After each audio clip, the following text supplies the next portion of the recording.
Madam Chair, may I know from the CHR if they are cognizant of the fact that KOJC is a religious organization? Yes, Your Honor.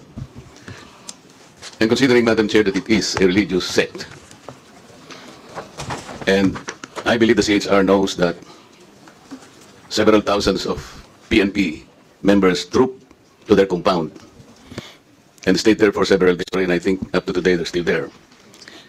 Did you happen to investigate whether there are civil rights violated by the members of the PNP in encamping in their compound? Thank you, Your Honor. Yes, the Commission is investigating the incidents concerning the KOJC, Your Honor. What did you find out initially? The field, our regional office is still conducting its investigation, and we expect the regional office to submit its recommendation as the soonest, Your Honor. And yes, I agree with you that there are several rights that may be involved here, one of which is, as you mentioned, the religious freedom of the KOJC members, and there may be other civil liberties that may be affected, Your Honor. Yes, and earlier, Madam Chair, we noted that the CHR acceded to one of our interpellators' proposition that preventive is the better side of the CHR's function, correct? Yes, Your Honor. And before everything else happened, like what you said, that there might have been several acts already done in violation of their civil and political rights, did you not bother to at least post some of your members or anybody there even before the events unfolded so that we could have prevented most of it, if not all? We had, Your Honor. In fact, we assigned at least 3 investigators in the area, Your Honor, as early as September 1. Did they have the power to restrain or even advise the members of the PNP as to the action that they should do in relation to possible violations of their political and civil rights?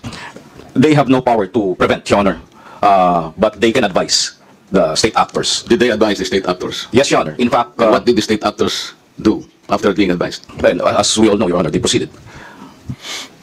Considering, Madam Chair, that it is a religious denomination, I would surmise that the worship services were interrupted. Some activities connected with the religious belief might have been interrupted.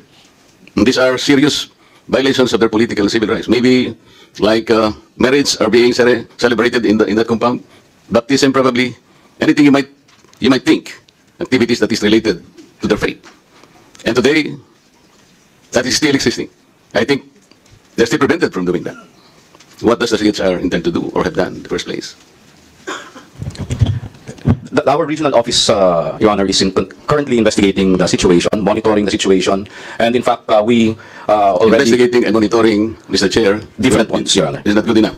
Considering the unfolding of events in several days and continuing up to today, I think CHR should do something, because we need to protect them. Protecting their human rights at the center of the function of the CHR. Am I correct? Yes, Your Honor, but before the Commission acts on the situation and to perform whatever is necessary, we have to conclude our investigation. So we have to determine based on our own investigation, sir, you mean you are able to identify the persons, the number of persons, and their acts, and the damage or damages suffered, or the number of acts that constituted violations of their civil and political rights? Yes, Your Honor. Those are among the details that we might need. And when can this committee receive a report so that probably even Congress can act on it and do something about it? Yes, Your Honor.